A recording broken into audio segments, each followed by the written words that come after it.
So in 2019, game streaming was the buzz. Google Stadia, xCloud, so many services are available out there that you might not know.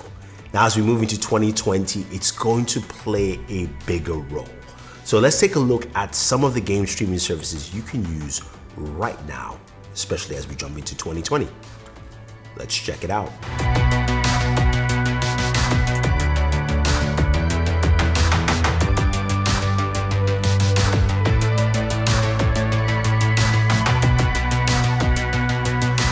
So one of the very first services I would like to talk about is GeForce Now Beta. Again, it says beta, so it's still in beta, but this is from NVIDIA. This is the GeForce Now service, which allows you to play PC games on your PC. Of course, you can play it on mobile. There's a mobile app out now, and you can play it on your TV through your NVIDIA Shield. So what is GeForce Now? So very simple. You go ahead and you create a GeForce Now account. And if you accept into the beta, which I was, then you can go ahead and download the application on your PC or sign in. And you now have access to a ton of games. So if you're using a laptop like I have one here, which is the Mortal 14, which I just reviewed, this is not powerful to play, games like the Division 2.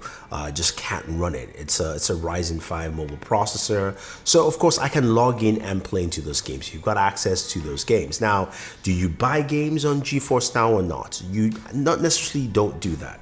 What it does, it gives you access to the games that, of course, are supported by the service, and you can sign into your different gaming services. So if you use Steam, if you use Uplay from Ubisoft, EA Service Origin, Blizzard, Battle.net, if you bought your games there, you can just basically sign into those accounts, and then boom, you've got access. So that's how they make it easy. Now, there are some games that are also free, available, of course, through GeForce Now, and you can play those as well. Now, in terms of gameplay and what playing feels like, it plays pretty well. Whether you're playing on your mobile device, I was playing Call of Duty World War II on my, of course, Galaxy Tab S6, or playing Division 2 on a laptop, of course, it works really well. Now, on a Wi-Fi network with solid settings, you are fine. Now, most companies will say you need about 34 megabits per second up and down. I say if you got 100, then you should feel comfortable. Nothing less than that in my mind for any of these services I'm going to talk about will fully get you there. But GeForce Now is that, and it doesn't cost you anything yet, but we do know the service is in beta and something you can play on your mobile device, your PC, and of course your NVIDIA Shield. Now, the next service is something called Jump. Now, Jump is for indie games. If you're an indie gamer, this is something you might find definitely interesting. It's very simple. You can play on the browser, or you can download the application on your PC. And it is at $4.99 a month, and you've got access to about 100 plus indie games. Some of them are fun, some of them not so much, but I do like the fact that it's just a service for that. It's very simple, easy to use. There is a 14-day trial period to actually go ahead and try that out. I will say that sometimes the server is a bit choppy depending on the game I've tried out, so that's something to take note, but I did have a fun experience with it. I did like it was easy. It just took a longer time to load a few games here or there, but again, if you're indie game focused, Jump is the way to go. All right, moving over to the console arena.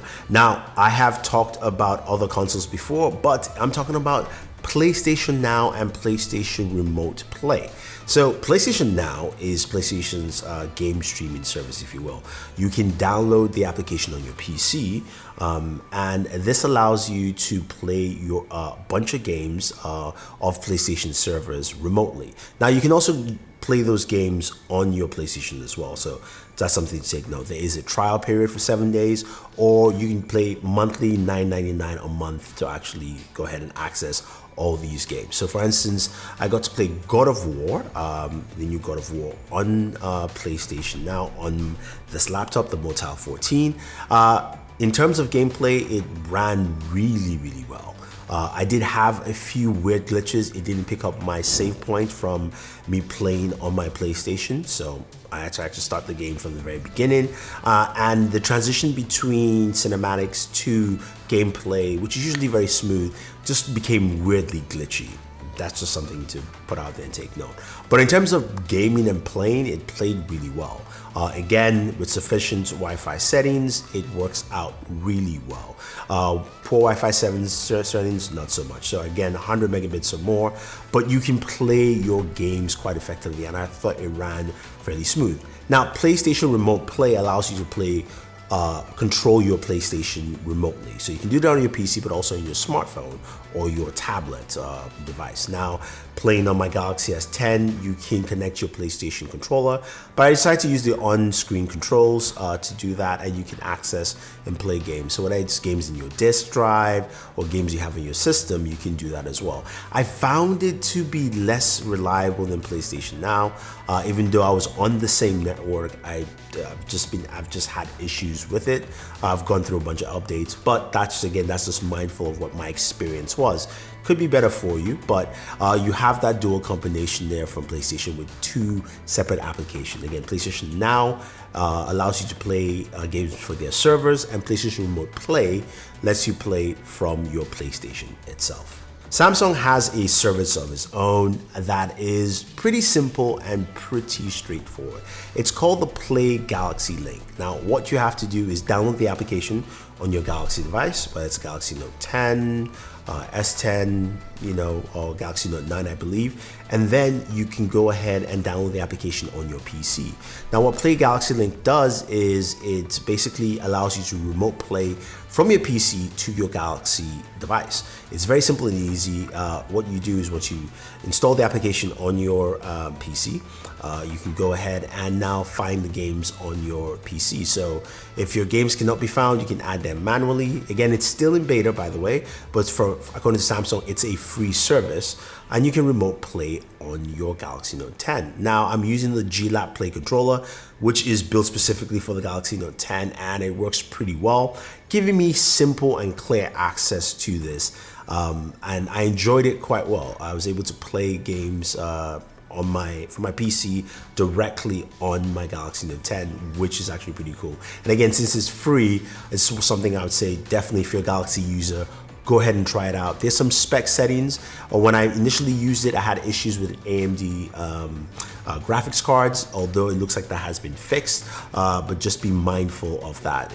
There might be issues which they will be fixing with betas. But again, in terms of streaming with a good Wi-Fi connection, it ran really well. Now, my connection here is about 80 to 100 megabits per second, and that's why I have some really good gameplay on here. So Google Stadia is, of course, the big game streaming service that got everyone's attention. Now, Stadia itself launched in November, and right now I have to say that initially my experience was really poor with the service, and it has improved over the last month. So Stadia allows you to jump in and play on 3 different platforms. You can play directly on your PC or any device that supports Chrome. So it's a PC, Chrome, tablet, or a Mac, or even technically I would say you could probably try it on an iPad. I haven't tried it out yet. You can also play on your Pixel device. It must be Pixel 3, 4.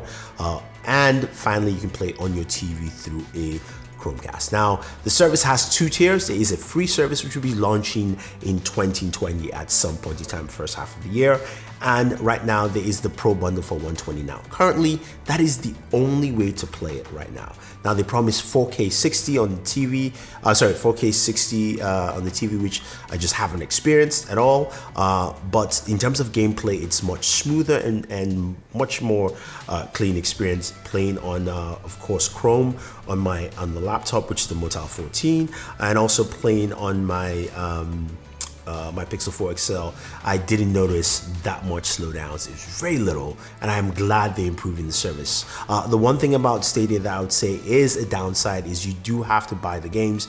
There is no subscription for games or things like that, and the game pricing is rather high, at least for the kind of games they have on there right now. But there are games, and of course, if you have the Pro bundle, you will get a free game every month, Currently this month, it's the Tomb Raider Definite Edition, so you can claim that. If not, I guess there's a period where you can't claim it anymore. But that is what you get with the Pro Bundle, and you can also give a buddy pass to a friend. And there is Shadow. Now, Shadow is a game streaming service of sorts that allows you to create a virtual Windows machine on their server racks, and then you can play whatever games you want to. And that's pretty cool. Now, the setup process is actually easy. It's not as complicated as you think. You sign up for Shadow, you download, set up your account, and they set up the server and they just let you know. Once that's done, you can download the application on your PC, like the Motel 14, which won't be powerful enough to play some of the games I want to play, as well as a Mac, which doesn't play a lot of games as well. So you can go ahead, log in, and you've got a virtual machine. You can do whatever you want to. Now, this, of course, the performance is not tied to your machine here. It's tied, of course, to whatever they have on their server racks. And you can install any of the games you want to. Now, if you've got Steam, download your Steam client, boom, you're good to go. If you've got Epic, Battle.net, Uplay, Origin, you name it, you can play all those games, even Xbox Game Pass games as well. So you've got that built in there, and I think that's actually pretty cool. Now, pricing is a little bit on the high side. Monthly, it's $34.95 a month. And if you want to do a full year, you get a better discount at $12.99 a month. I would say it's for a PC gamer that wants to take something light and portable with them. I think this is probably the way to go with this. But it does have a mobile app as well, which you can use. I don't like using it on mobile. On a tablet, it's a little bit better. And of course, they do have a miniature console, which you can also plug into your TV and play. And you can jump and continue from whatever you stopped in your game, either your mobile, PC, or your TV. So that's Shadow. And finally, we have Project xCloud from Microsoft. Now, that's not the final name, it's in beta, but this is Microsoft's game streaming platform, as they mentioned in E3. They did talk about some of the things they'll do with it, but let's talk about what Project xCloud is. Now, xCloud allows you to play currently up to 50 games from their service, and they will add new games each month. Now, these games do not disappear or go away like you have on PlayStation Now. You've got access to play that, and you can play that directly on your mobile device. What's cool about it is if you've got a controller like the Jungle Cat from Razer, then you've got like a miniature Nintendo Switch, which is pretty cool. Now, the other benefit is you can just stream directly from your Xbox console at home, and you have access, of course, to Xbox Game Pass. Now, Game Pass gives you over 100 games, and again, those games don't disappear. They just stay there, especially if they're Microsoft games. Those don't disappear at all. Some games will actually move and leave. But in terms of pricing, there is no pricing yet because this is still in beta. We do know that Microsoft said that yes, Game Pass will have game streaming as well in the future. So that's not set in stone. But what I'm thinking here is that, look, if you have Game Pass, you should be able to have an option to add game streaming there at some point. But in terms of pricing right now for Project xCloud, there is none. Now, performance-wise, it was actually pretty good. It's played pretty well. Just like Stadia, it's improved month to month to month. I would say connectivity has been pretty good. The only parts which are slower is when you're starting up a game for the first time. It takes a while to load up and start. So that's something I've noticed with that. I would say overall, when you look at all the services you have here, it's an interesting time, especially if you are a gamer looking for ways to play games. You don't have to limit yourself to building a powerful PC or buying a powerful gaming device, or even if you don't want to buy a PC, you've got different services here.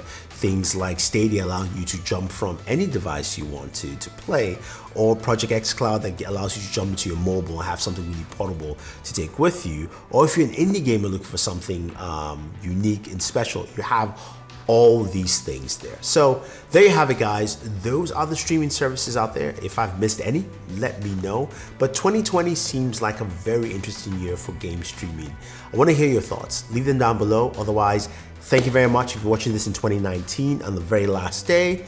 Happy New Year. If you're watching this in 2020, let's have some fun. Always enjoy your entertainment.